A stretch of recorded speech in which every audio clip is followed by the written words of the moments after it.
Welcome to Green Building Matters, the podcast that matters for green building professionals. Learn insight in green buildings as we interview today's experts in LEED and WELL.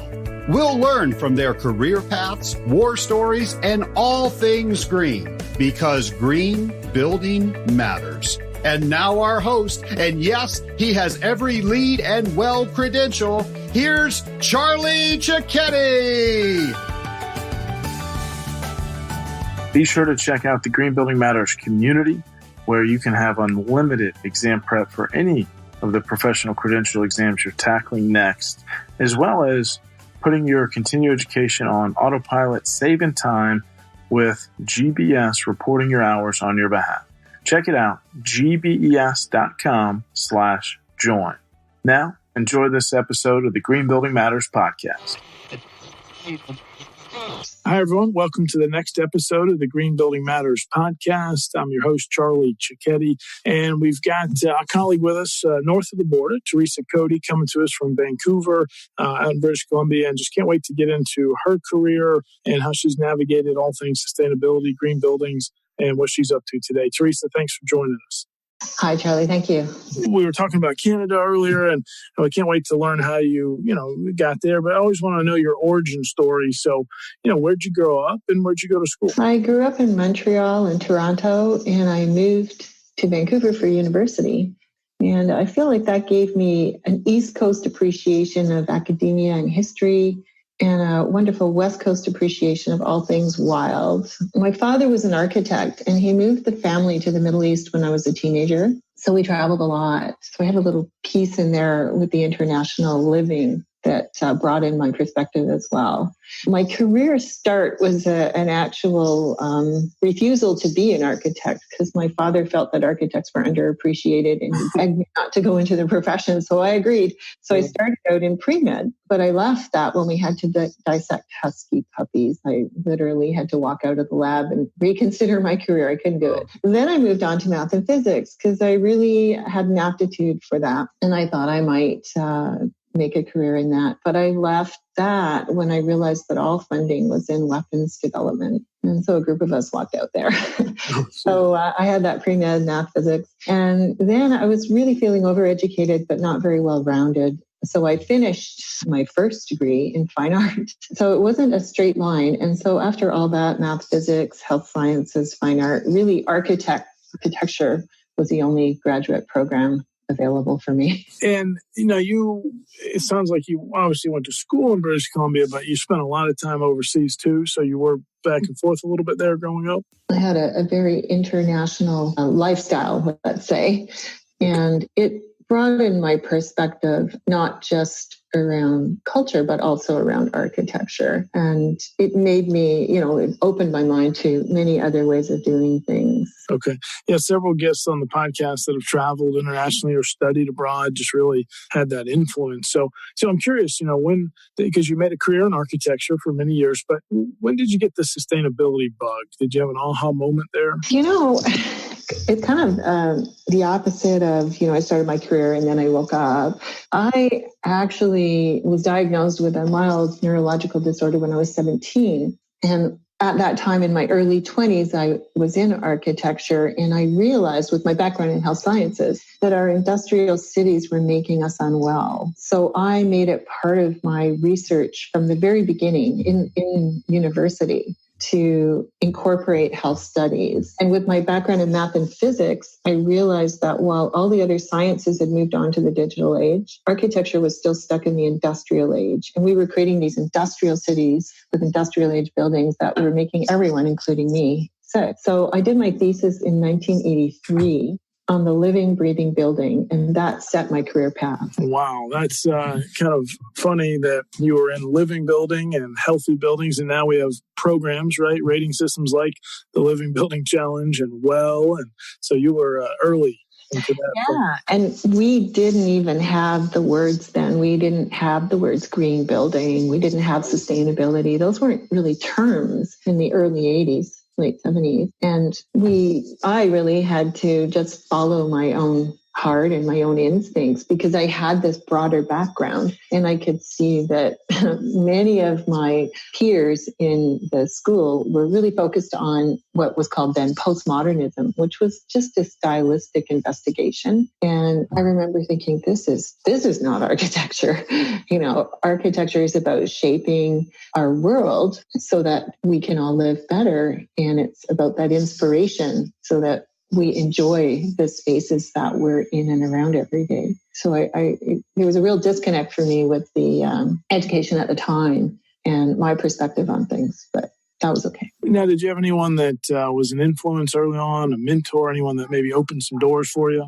Yeah, nobody famous, but I had a really great professor at the School of Architecture at UBC. His name was Steve Taylor. And all the other professors said that my thesis was not architecture. And he accepted it and ran me through it. And when we finished, I got the top mark. So he was really helpful. I was a bit of an outlier, so I didn't really have a mentor, but I did have, when I started my career, an advocate developer, John Cordonier at Bentall. And he saw what I was trying to do, and he helped me establish my firm with his buildings. So I was very lucky to know him and to have Bentall back all of my construction and take the risk with me that some of the ideas might not work, and some didn't, but a lot did. And I was also, you mentioned it, the weed and the well and all that. Well is recent, but I was very called Cascadia in those days, which was the original Green Building Council. It was Washington, Oregon, British Columbia sort of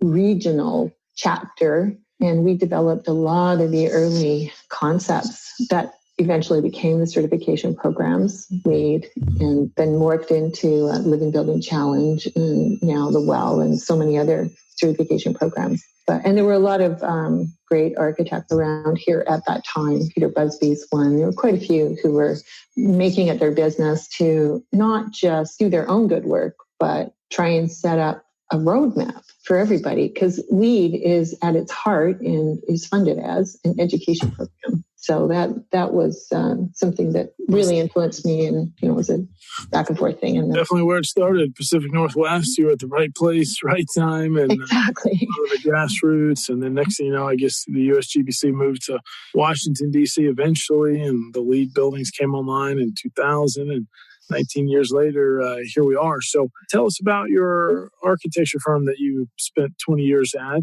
What kind of projects did you do there, and what stood out during that time? Well, I basically came out of school and went to work for my thesis advisor, and we both realized that his rather large firm was stuck and couldn't morph into this new paradigm. So I had to start my own firm in 1992.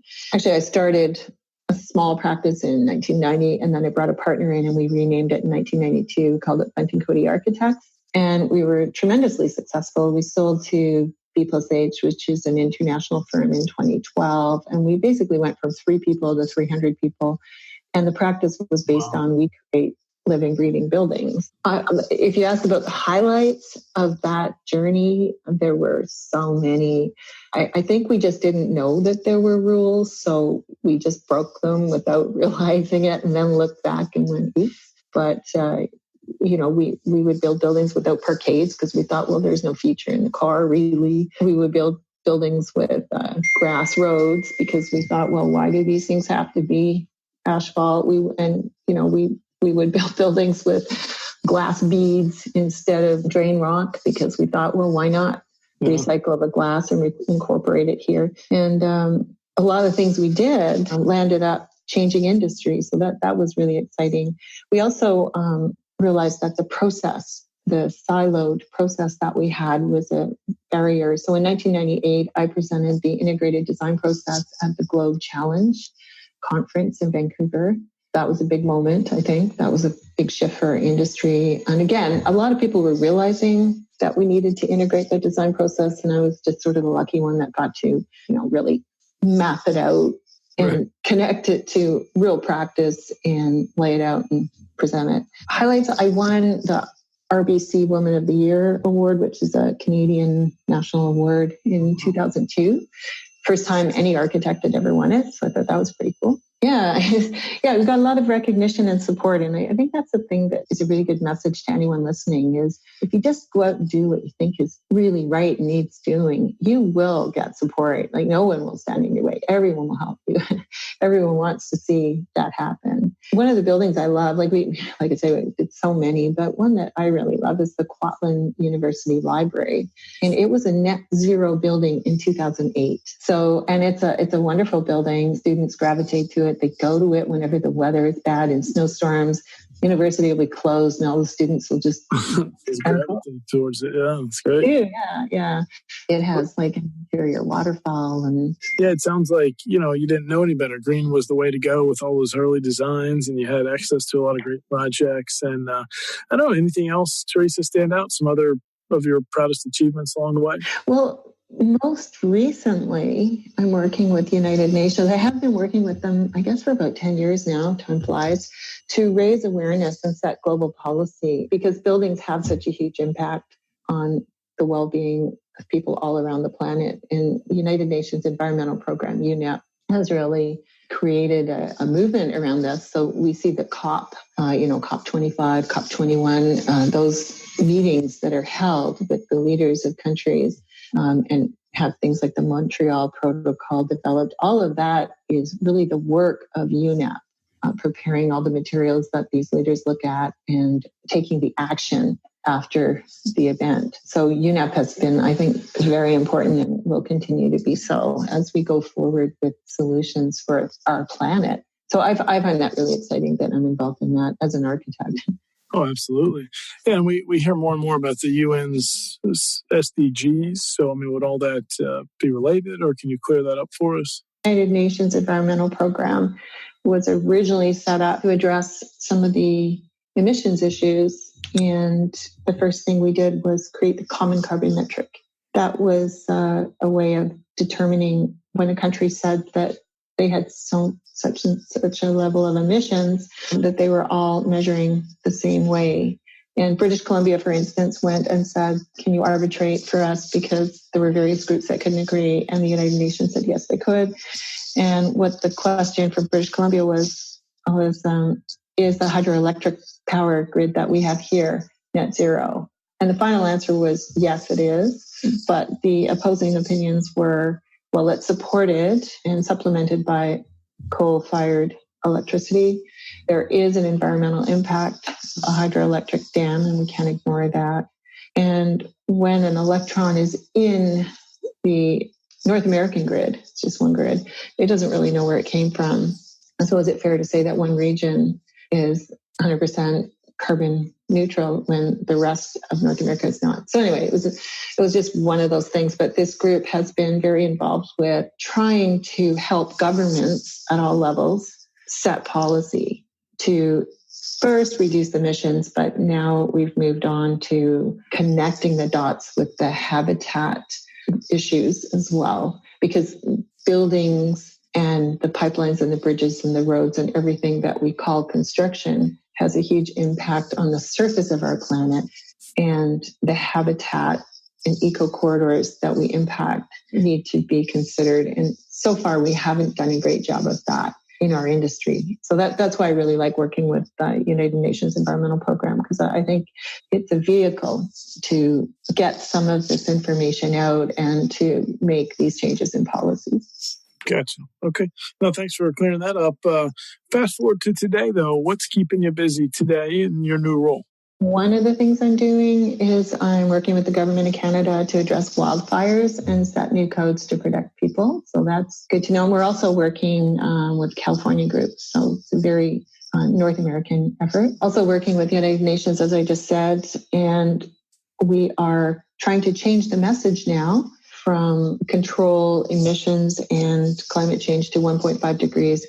That message isn't really resonating with people. So we're looking at maybe design for life, because that's the ultimate message we need to get out there.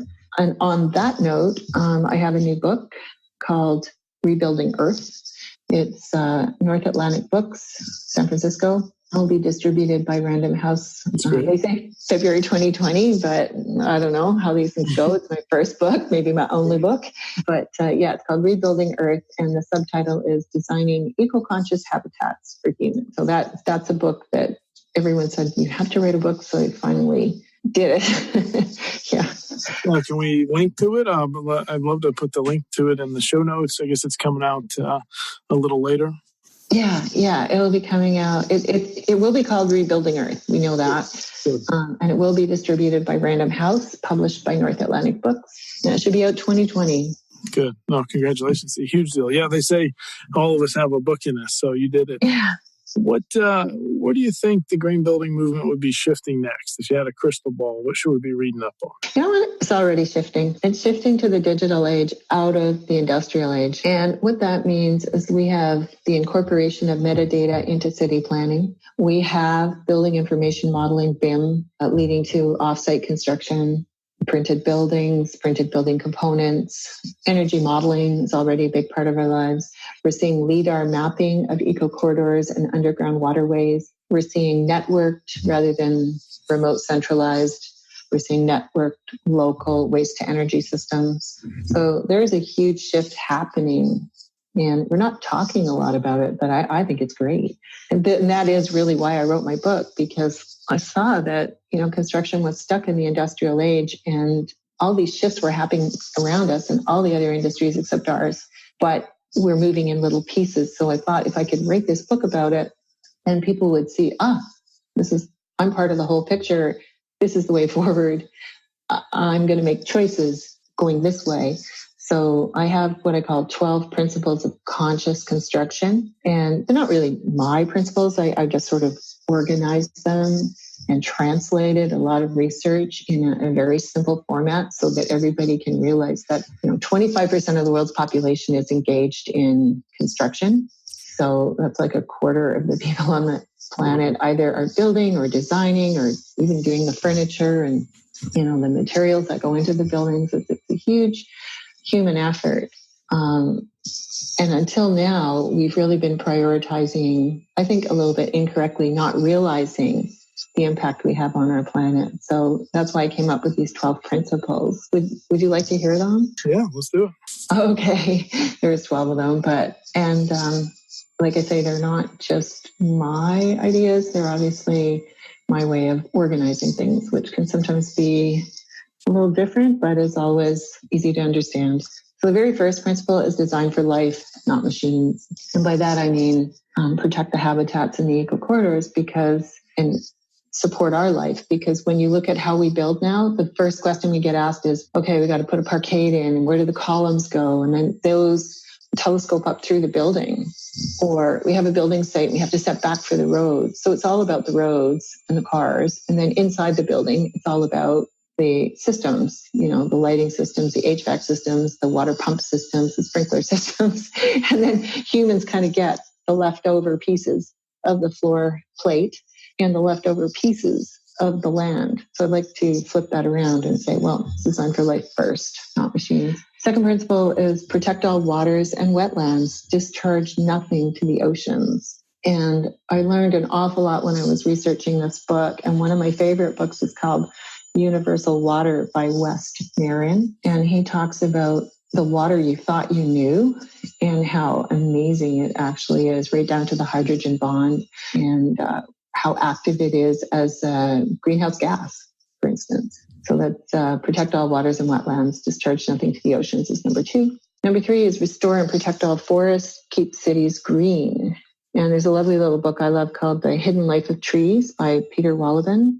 And he talks about the intelligence and the communication between trees. And one of the concepts that I introduce here, I don't think people know a lot about, is I've sort of forgotten the exact percentage, but a very large percentage, I think it's more than 50% of human population will be living in coastal cities by mid-century.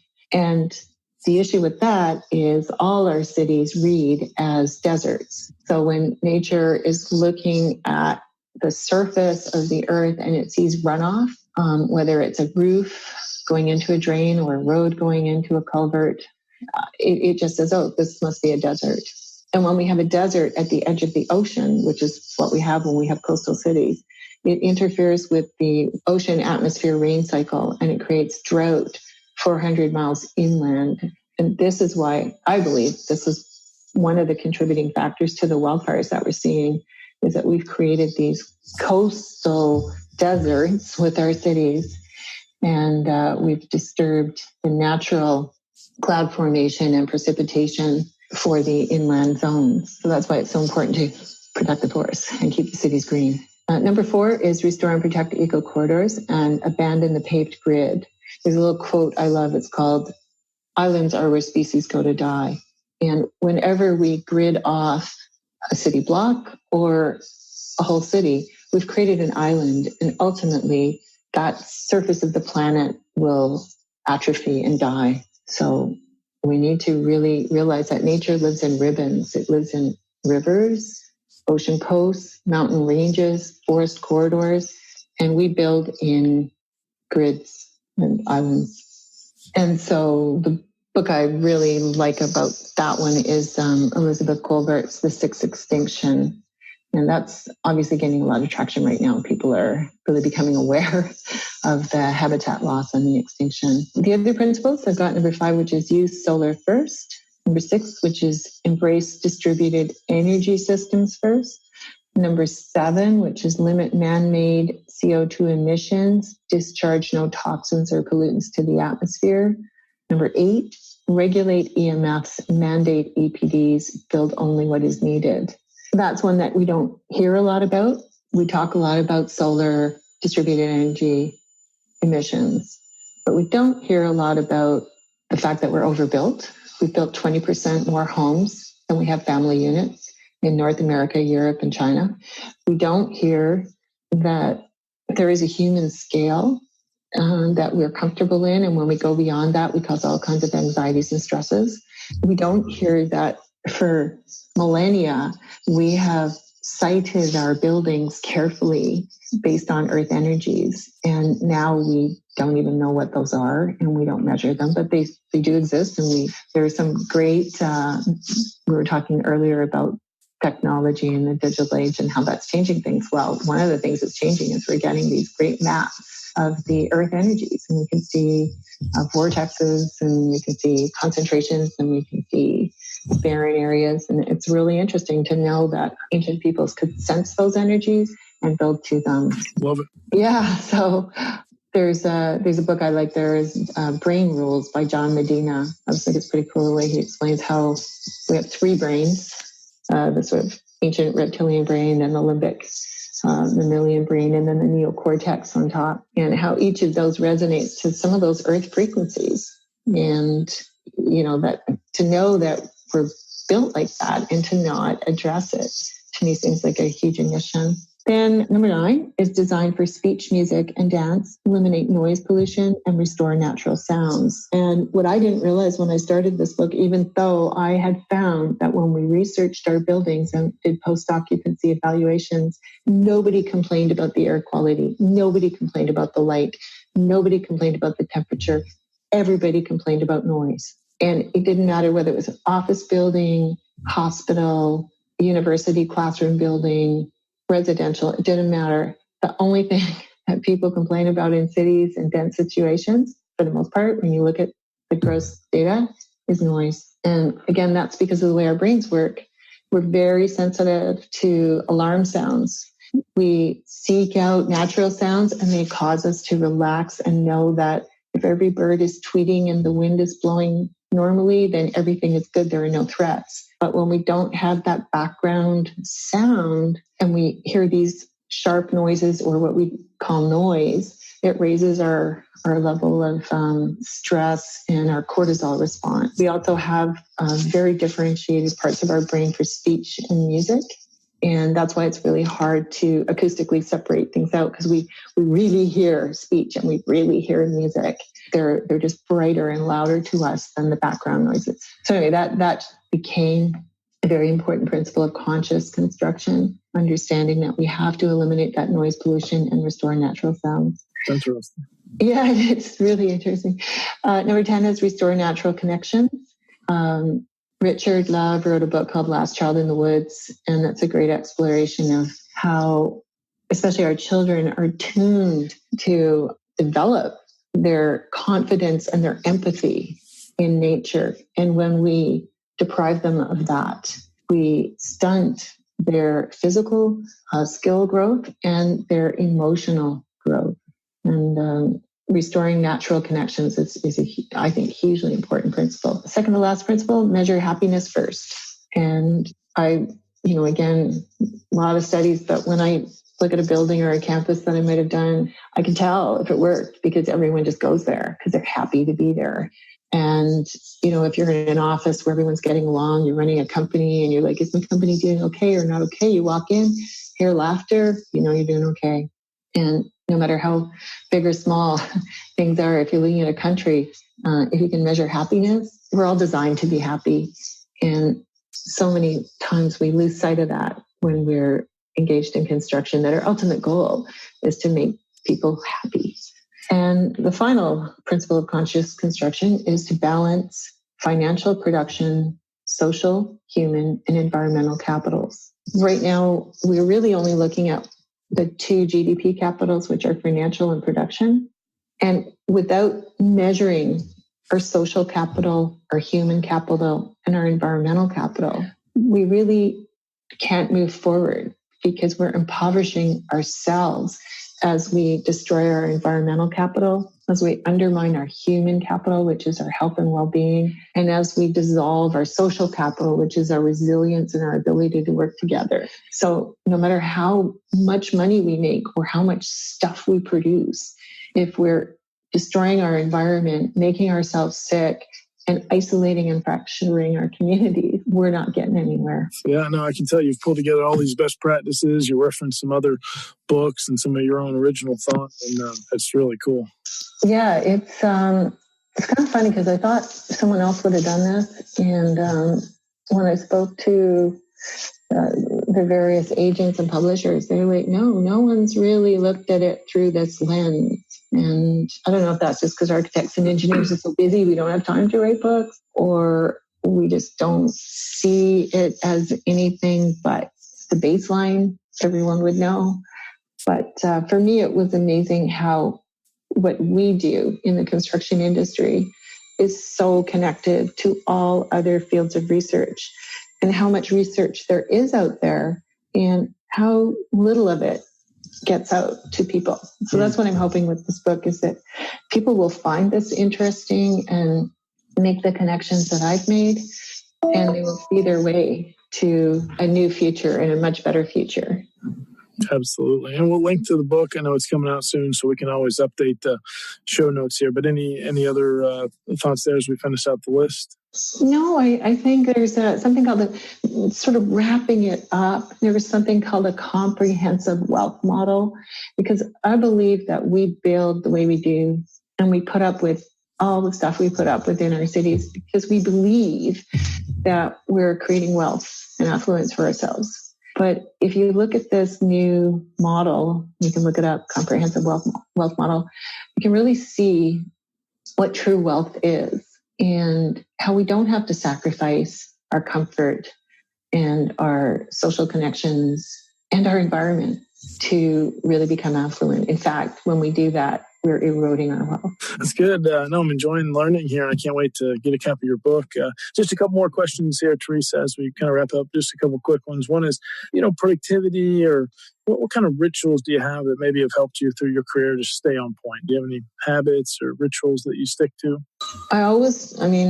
Just the way I live, I always try and do wildland walks because that reconnects me, centers me. I love to do ocean dives. Big fan. Anytime I can get in the water, I get in the water.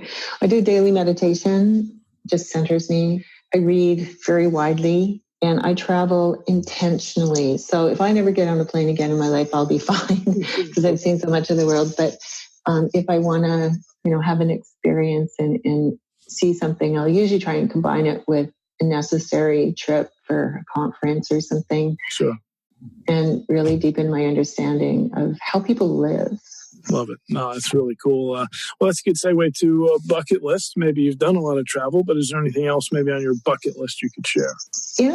There's only two things right now. One is really get my book published and out there. And the other one is to work with the United Nations and change the message to Build for Life, which is my first principle, and hope that resonates with people. That's amazing. And lastly, there's some listening that are just now jumping into the green building movement. So, Teresa, any words of encouragement for them? This is where I really think that all young people just need to know their own power.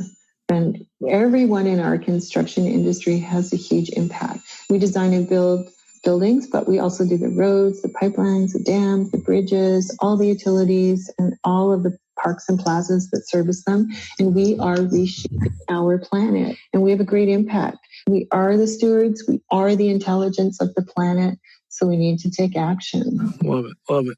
Well, this has been Teresa Coady coming to us from British Columbia. Amazing book coming out. We're going to link to that, and just want to say thanks for what you've done to the industry. You've, humble and soft-spoken about it, but you've done a lot. You really have. And just thanks for sharing some of your story with us here today. I really appreciate it. Oh, thank you, Charlie. I just want to say thank you to our loyal listeners. We actually are celebrating over 1 year here on the Green Building Matters podcast. Me and the entire team were stoked and just so glad you continue to listen every Wednesday morning to a new interview with a green building professional here in this industry, or just some pro tips that we want to make sure that you are getting straight from us, straight to you. Thank you for listening to this episode of the Green Building Matters podcast. At gbes.com, our mission is to advance the green building movement through best-in-class education and encouragement. Remember, you can go to gbes.com/podcast for any notes and links that we mentioned in today's episode. And you can actually see the other episodes that have already been recorded with our amazing guests. Please tell your friends about this podcast. Tell your colleagues. And if you really enjoyed it, leave a positive review on iTunes. Thank you so much, and we'll see you on next week's episode.